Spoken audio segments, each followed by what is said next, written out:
Welcome to the Tracking Connections podcast, and thanks for listening. We feature voices from around the world, sharing stories of working intentionally with deep nature connection in ways that transform lives, families, projects, and communities. I'm Sarah. I'm Aidan. And I'm John. And we are your hosts from Living Connection First. Welcome, everyone, to episode 10 of Tracking Connections. This is Sarah. I'm here with John and Aidan, and our guest today is Rick Berry from 4 Elements Earth Education.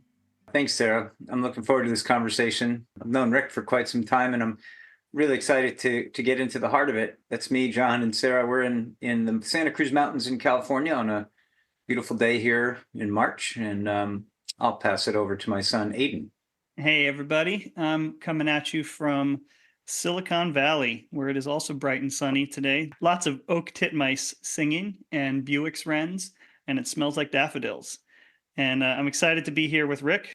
Rick Berry began with the Tracker School in 1986 at the age of 15 and has been teaching these skills for the past 30 years. After graduating from Humboldt State University, Rick honed his skills in the remote Klamath Mountain Range, where he immersed himself for 12 years in indigenous life ways, passed on to him by Gary Morris, who himself had lived with Yurok elder Calvin Rube for 20 years. Later, he spent 2 years in the Pine Barrens of New Jersey as a caretaker for the Tracker School, refining his tracking and survival skills. Taught with both John Young and Tom Brown Jr. through the Tracker School's Coyote camps, and then served 7 years as director of the Children of the Earth Foundation. Rick is of Cherokee descent. His grandmother was part of the Redbird Stokes Stomp Ground in Vian, Oklahoma. He has collaborated with the Sayacumni Maidu tribe for more than 15 years, creating the Foxwalkers Youth Program at Patapanaca Burton Educational Preserve in Nevada City, California.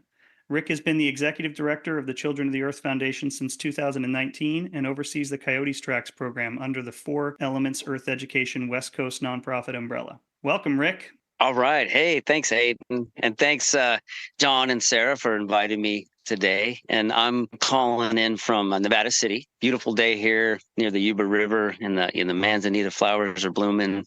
And it's nice to have a sunny day. So thank you all. Well, thanks, Rick. Yeah, good to have you here.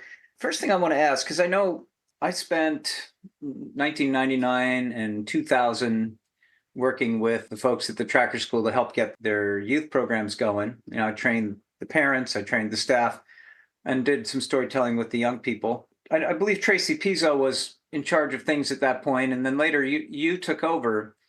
So how much of your experience of, what I shared was still kind of in place when you stepped in? Because I have the feeling you're a little bit on the unconscious competence side. You just saw things working and you knew how to keep things working. But what were you aware of in that time regarding, say, H. Shields or Art of Mentoring type stuff? Well, good question, John. The interesting thing I'd have to say is that I went to the Mohican last summer to revisit where it started, 20 years ago. And I just have to say one thing about that time. There was a lot more energy and excitement.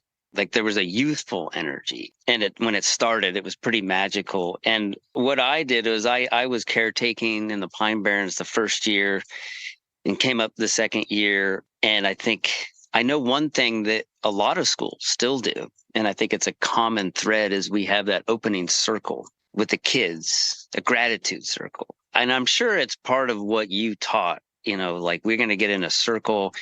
We're going to have all the kids give a word of gratitude, of thanksgiving. And it's such a deep, profound, it seems real simple, but it's the old way of the council. And the kids, right, they get to learn they have a voice. And that voice is important, and it's also equal to everyone else's voice. Like in that circle, in in your H. Shields kind of thing, it's a circle, and so that's a piece that's this old way where we sit, and the kids also get to learn how to speak, that their voice is important. So I know we do that, and I know most schools that I know of do that, and so I know that's one thing that's very, very common. And I know there's many other things we still do. And I'm, like you said, I think it's embedded in there of, like, let's say you have a season, a day, you're on that kind of wheel, right? Of, these kinds of seasons do certain things. lifetime, all these, there's so many teachings within that. And then I put on top of that, there's old symbols that have that, which is even part of my own ancestry too. And so there's that common thing. If you're on this daytime wheel, let's say in the morning, and then the life you're in, and also the season you're in. So you can go so many, and the natural world helps clue you in, right, of what you're doing and what the story of the day is. Right on. Yeah, I will say that opening circle gratitude, that goes way back to 1983 when Ingwe challenged us to find a way to start off and give the young people a chance to offer their voice in gratitude in some way, shape, or form to kick off. So that goes way back for us. But then when we began to work with Jake and Judy Swamp, who are now sadly ancestors, they really were excited that we were doing that, and they helped us to go deeper into that teaching. So I think that has been a staple. It's pretty much how we start everything. So yeah, thanks for that reminder. Well, Rick, I understand that you run a lot of programs for children's, teens, and adults. And I'm curious, like, how you use natural cycles in designing your programs. Where we are right now, we say, we're developing this community, let's say, or a village. Like the village is more the people part. But then when we say community, we actually mean not with the greater community. What I mean is it's the creeks, it's the trees, it's the stones, I think we're coming from a place of like, it's not like a natural resource. It's actually a relationship that we have to cultivate, and this was something that my friend Gary Morris clued me in on in my 20s. And I think, the natural cycle, of course, I mean, there's so much to like the story of the day. And that's something I learned from you, John, years ago. But then I hear it all over. I hear it different places. It's a very common thing of what's going on today in the natural world. And so you're talking about creating a program. Okay, we're going to have something they can do with their hands. We're going to have a circle. We start with a circle, end with a circle. We have them something to do with their hands, and then there's like a movement and there's a story, but all those things are a combination of what's the weather going to be like? What time of year is it? What's available to process, what's a good time to have a fire or not have a fire, in California. It's definitely all built on the natural world. And, I'll go to say that part of this vision with Grandfather Stalking Wolf is, all these people doing, having people to be able to share this, especially with youth. But it's going to be a little different in every place because it's out of the land, out of the place. And so our place has this, and we're going to relate this way to it. But over here, it's going to maybe be this land, in a sense that culture comes out of that. That is our model, and so hence with Tom and John, when I was younger, it was like, oh, that's how you do it. But you can't necessarily, like the way I think too, it's hard to set in stone sometimes. You're going to have certain things you're going to have like in your so-called bag of tricks or bag of skills or things you can do. But then you're going to see, well, what's going to be the magical spontaneous teaching. But that spontaneous teaching does take someone who has skills and also is aware of not only what they're having inside themselves and where they're at, but where are their students, So yes, definitely mirrored off the natural world. And, then you go into the animals, and then there's a whole thing of, well, look at the coyote. What's the coyote doing? And how does that teach everyone? So that's a whole subject there. Indeed. And, many places, you're running programs in California, and I'm going to want to zero in on your teen programs in a minute here, because so many people ask us, what do we do with the teens? What do we do with the teens? It's so hard. But you're also working in Philadelphia and New Jersey and South Texas. And so those are all very different ecosystems. And so all of them you're adapting to, right? And I imagine that in some places you're working with existing indigenous teachings where, if there's a model that's based on archetypes of directions, you're also deferring to what the locals are doing, right? What's appropriate for them. Well, yeah. And, it's interesting to bring that up because this is something like I finally realized even with myself, when I think of time, I go, I guess you say counterclockwise, in my mind. And I finally was like, oh, that's the way I do it. Oh, I thought everyone did it that way. It was just the way, whatever, from when I was young, I do that. start like in the south and I go up around like west, north, east that way. And I never knew why I did that. And then where I'm living, it is the way they go. They go that way. The other thing is too, my Cherokee ancestors, they say, well, we go heart closest around the fire, around the center. And so I like that even more in a way because it's not right or left, up or down. It's part of where you are. Where's your heart? And then you go that way. So there's all these different perspectives, but it still has that wheel. It's still like being aware of, well, which way are you going? Because out here, it's like, okay, so a tree's growing or a plant comes out of the earth. Well, it grows, earthwise up to the sun. And so they say that's for life. And so, you take all these different things, and how do you integrate that into what you're doing? And it's also like the breath in and the breath out. Sometimes you go this way and then you go that way. Or if you're looking at it from that way, it's the other way. So there's all these different perspectives. Anyways, I think that's all I'll say for that. But you asked another question, John, about it. Go ahead. Yeah, no, I think that's really important. I think, what I hear you saying, Rick, is that this is really about awareness. This is about awareness and paying attention to what nature's doing right here, right now.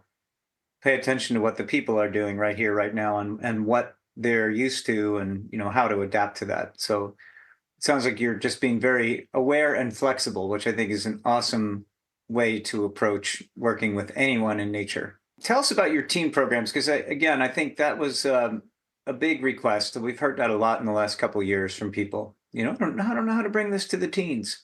So the teens, so I'll go back just a little bit to, Teen Coyote Scout back at Children of the Earth.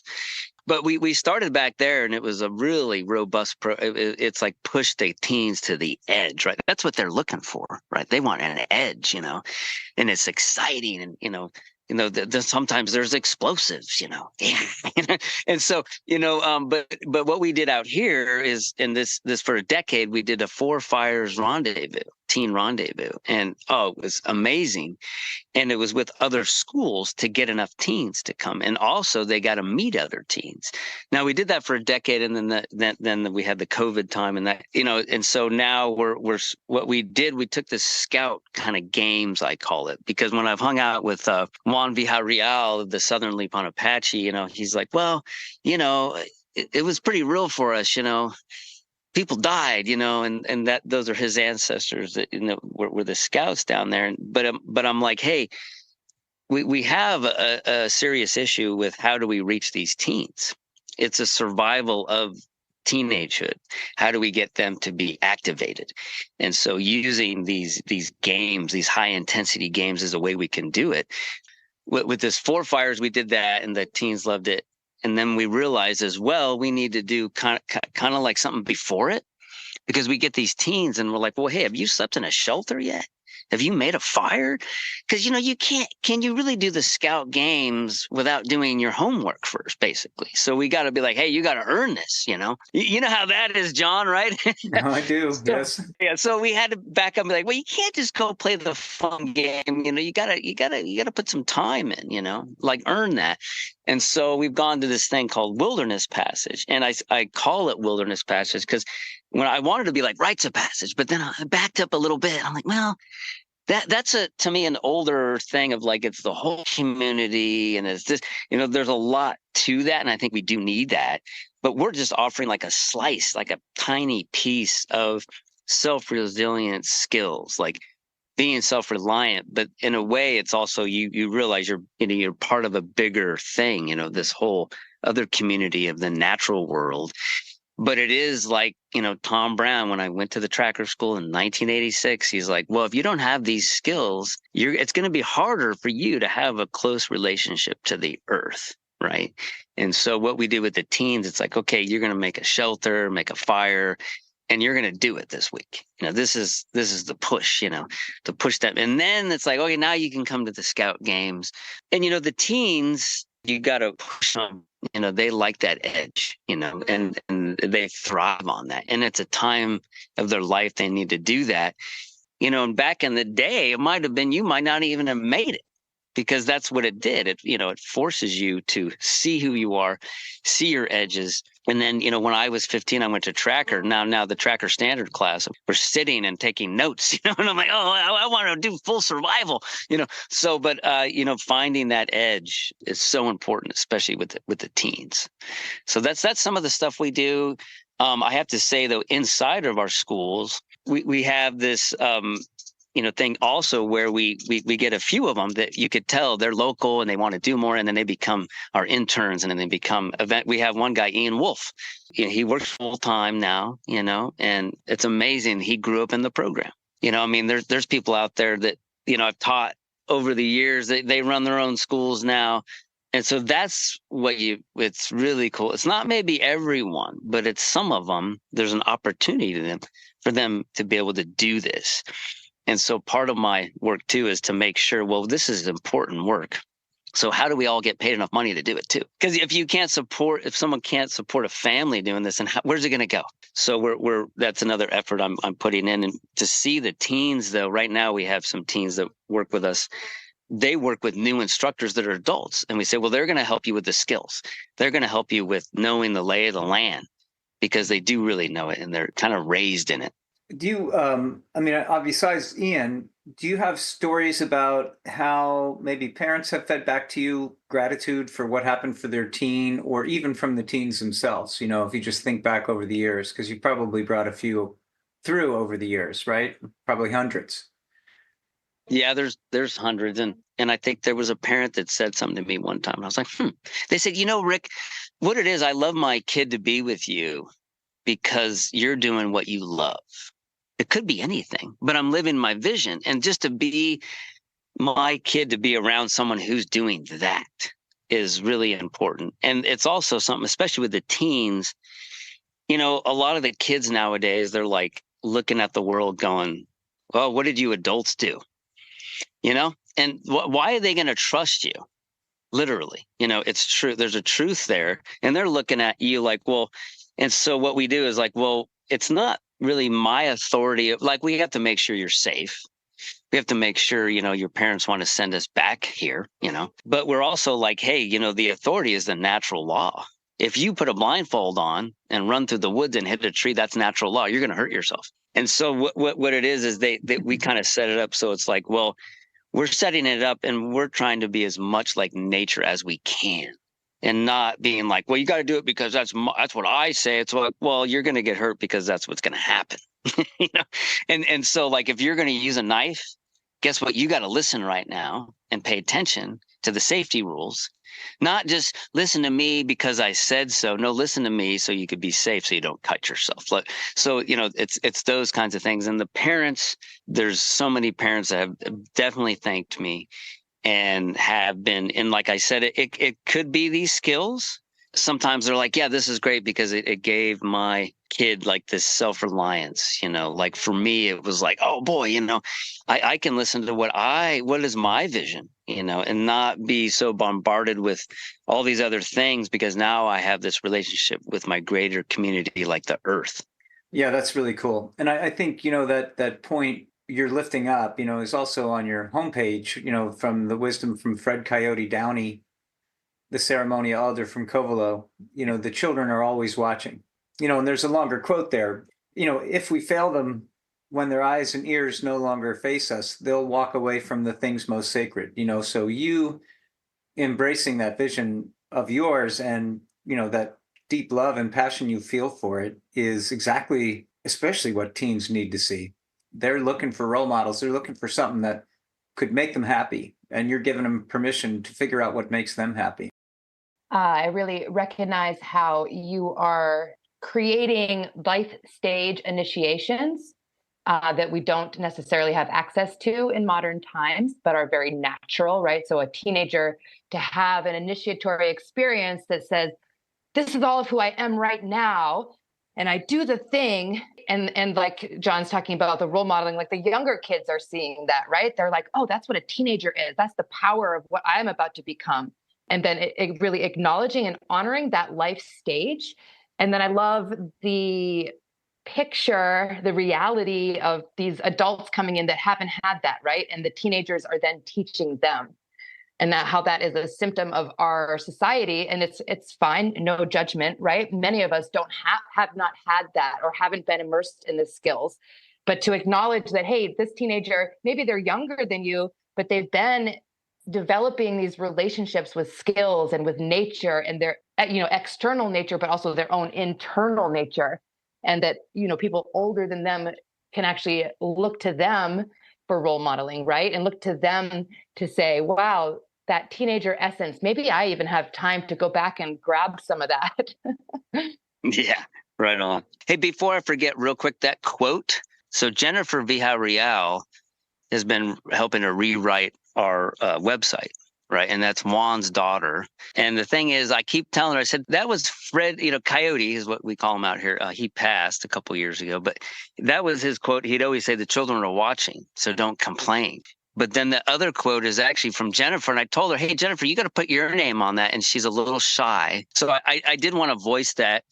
And also that it is Juan's daughter she works for us, and it's amazing. And it's amazing to have like a female presence, helping to start lead. So anyway, I just wanted to, we got to change that on our website, but I love that quote. Isn't it a good one? It's fantastic. And that picture of Fred is so compelling. Jennifer's actually a great example of that, of the next generation sort of stepping up and rising into leadership. And it sounds like, to echo what Sarah was saying, you are doing really good work with sort of these natural initiation phases and the role modeling to see that happen. I wonder what sort of thought goes into that. Well, it's very strategic.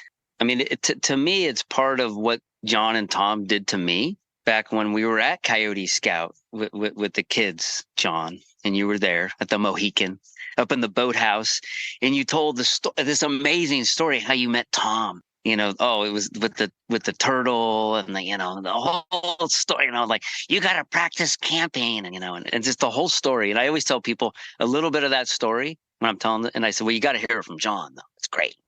So, and then I remember right after that, you're like, hey, Rick Barry's going to tell a story, and I was like, oh my God, what? Like, how can I follow up with that? And so I was like, well, I got this story, and I remembered the story because I wrote it down and I journaled it. And the only reason I journaled it was because I told the story to Tom, and he said, oh, could you write that story down for me? Because I collect stories like that. And I was like, really?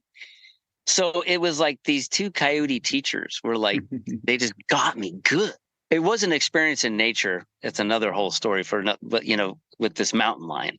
When that happened to me, Tom was like, hey, write it down. I sent it to him. And then when John said, you got a story, I was like, okay, now I remember the story. I'll tell it. It was the first time I ever told it at the Mohican there. But at the end of the story, John drops this bomb. And he says, whoa, Rick must know the ancient secret language of the scouts or something. And I'm like, what's he talking about? Oh, my God, he got me so good. So that forced me. It gave me this need to go into the woods and go to my sit area like every day for like a year when I was a caretaker. I took it seriously. And I'm so glad that worked, Rick. It really, yeah, you got me good. And I was like, so I was learning about sitting still and listening. And people call it bird language, but it's more than that. It's like so much, but I'm saying not just bird language because I'm still learning bird language, but I had these Aren't we all? Yeah, well, right. Yeah. So, but it really got me. That's the thing. Just like Tom got John to go to his sit area because he's like, well, you got to practice camping or I'm not going to take you again. And he called him every day and asked him, oh, well, so what? This got me really, it made me do it for a year straight, almost every day. And it was like a vision quest, almost because it was, I got to go to that spot again. And so I'm telling you this story because it's embedded in me. I don't know if I can articulate what you're talking about, but I have seen, like, a good example is Carmen Phillips. She runs a school in the Caribbean now, Caribbean Earth Skills. I don't know, maybe you guys have been down there. I don't know. She was with me when she was 15. And I remember, whatever it was, enough of it rubbed off on her that she wanted to keep doing this. So when I have things like that, I think, well, what did I do? And, I don't know. I mean, I've had people tell me like, oh, well, you're a coyote me. I'm like, I don't know what I was doing. I didn't mean to do that. but it's John and Tom taught me this stuff, and that's what I do. It's kind of like it is a little bit unconscious, but I'm becoming more conscious of it now in my 50s. I'm like, okay, yeah, well, and so what's happening now at my programs is I have this guy Pashu that works with me, and he's been working with me for 12 years. And then he'll tell people, well, I came around and I just wanted to teach adults, but somehow Rick tricked me into teaching kids. And I said, I didn't trick you into doing that. But whatever it was, it works. And I think that coyote, the animal, coyote, the metaphor, the coyote on that wheel again, on the combination of what Stalking Wolf and Tom had this target. It was like these different worlds and different awarenesses, and it was like, okay, so if you're here, well, the coyote is on the edge of your awareness. Where's your edge? Where's your student's edge? And so that's what you're trying to find and push their edge gently out. And I think I've learned that from both John and Tom. And there's no one word answer, I think. But it is that adaptation of the coyote. It's not really necessarily the trickster to me. It's also so much knowledge and wisdom that comes with it. And I'm always learning. And I'm always like, the coyote is also teaching me more than anyone. You can't take yourself out of that. So I don't know if that makes sense to people, but it's, for instance, a student is coming up the way and, okay, where are they at? But where are you at? And then you're going to be like, well, how much can I push them? Because a lot of times they have to have a certain amount of comfort. There's a fire going, it's raining, there's a tarp, and oh, that's comfortable. And then they can relax, and then they can have fun, and they can start to learn. And then you can slowly push them. And that can go into their whole life, because a lot of times we have these damaging things when we're young. And the last thing we want to do is do anything to hinder them to have experiences in nature. Oh, that was beautiful. And I really appreciate your description of the coyote, not just as trickster, because I do think a lot of us hear that as sort of the trope of the coyote, right? It's trickster, trickster, trickster. And there is an element of that, but your description of finding the edges and of leading with the wisdom and helping people to discover that for themselves is a beautiful, beautiful description. Something else that is really resonating for me as I'm listening to you, and I know we were talking about this before we hit record, your passion for bringing people together and for unifying and focusing on what we have in common.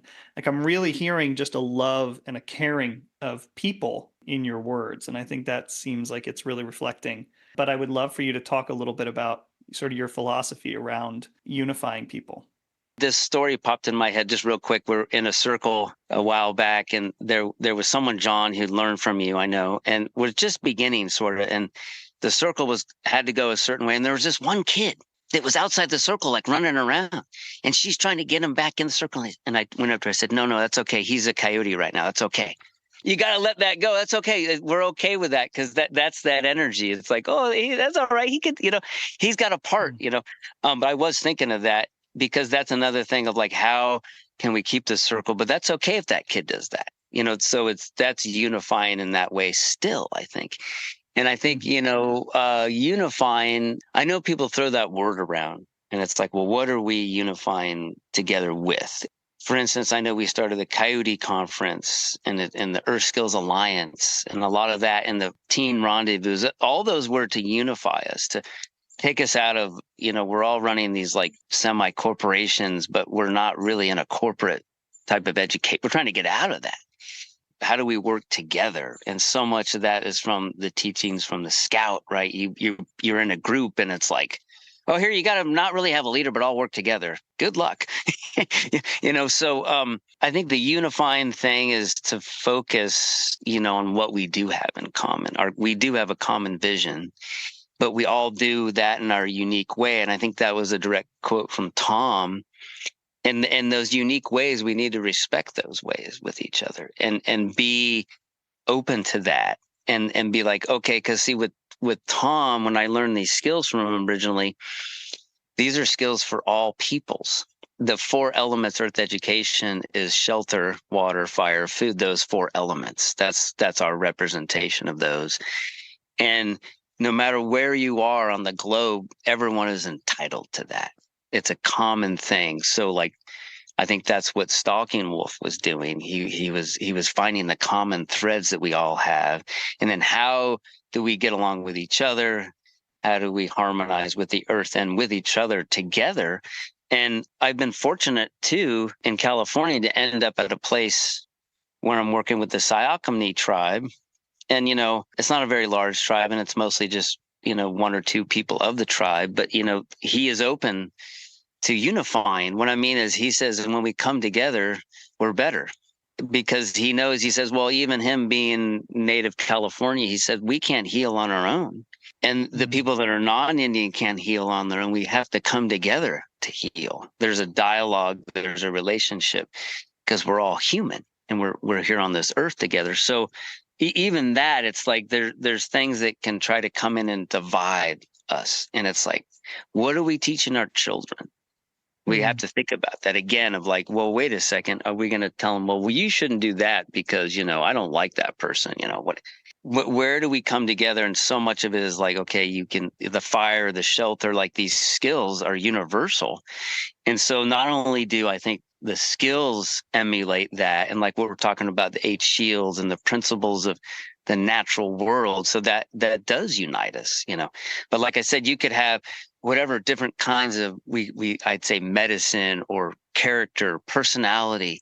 And on my staff, I love it when there's even more of that, because all the kids come have a different personality. And so they're like, oh, I can relate to this person, in this way. So yeah. And I know there's other elders I've talked to, and they say, like Alarion from Alaska. I don't know if you've heard of him. He's a really neat guy. He grew up traditional, like he knew that whole silence when he was 5 or 7 years old of the true silence of just knowing, he was raised like that. But, he would say, well, we'll gather back together when our hearts are open and we'll unite. And there's been a time where we have been divided because things, and this is even not a pretty long time now, and things got broken up because they were getting abused in some way. And this is like 1,000-year kind of thing. And he said, well, we'll unite again when our hearts are open. And then, so how do we open our hearts, and how do we be together with our hearts? So I'm still asking that question to myself. Wow. Thank you so much for that. That was just beautiful. And I'm really honoring how you are creating, as you said in the beginning, this culture in your programs and your community, a culture that is coming out of the land and out of those universal skills, as you said, and central on the relationships that we have with nature, and really appreciating how you are also in conversation with Indigenous people in that same way. And just that conversation of what does bring all humans together, and can we all bring our hearts and minds together around creating relationships with nature? Yep. All right. Well said, Sarah.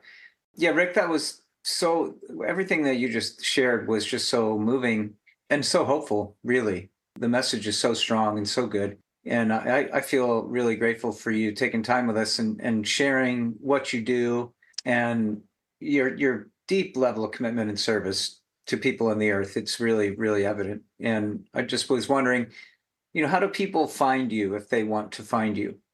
Thanks, you all. Thanks, John. Well, we do have a website. It's the number 4 and then EEE. That's 4 Elements Earth Education, but it's shortened .org. That's our website, and then you can get into looking at anything we're doing. And there's emails you can get a hold of us and things like that. Well, cool. Yeah, you'll enjoy the website. It's very beautifully done, and there's so much richness there. I think anybody who has children or an adult who wants to explore this, to just be in a community that is so strong, I think you'll want to check that out.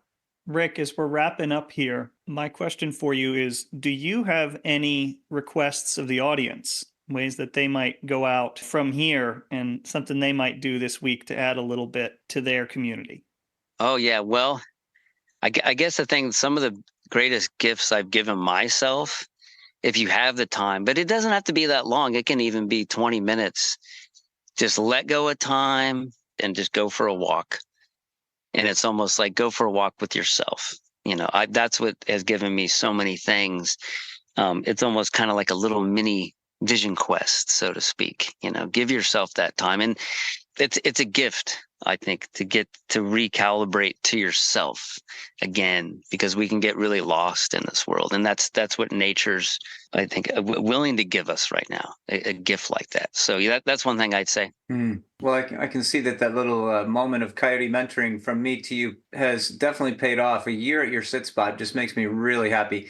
And I had no idea that I caused that until just now, Rick. So thanks for sharing that, in the same way that you didn't know that you caused something I don't know. And I wonder then if Tom knows. I think we just trust intuition, inner vision when we're working with people in this way. And you don't know what the results are when we trust that. Well, there you go. There's a gift back to you, right? That you get that now. Ha ha. Thank you. I appreciate it. All right. Well, thanks, everybody. Yeah, thanks for joining us today. See you next time. Thanks for listening to Tracking Connections. You can find everything related to the podcast and our current offerings at trackingconnections.net. We'll see you next time.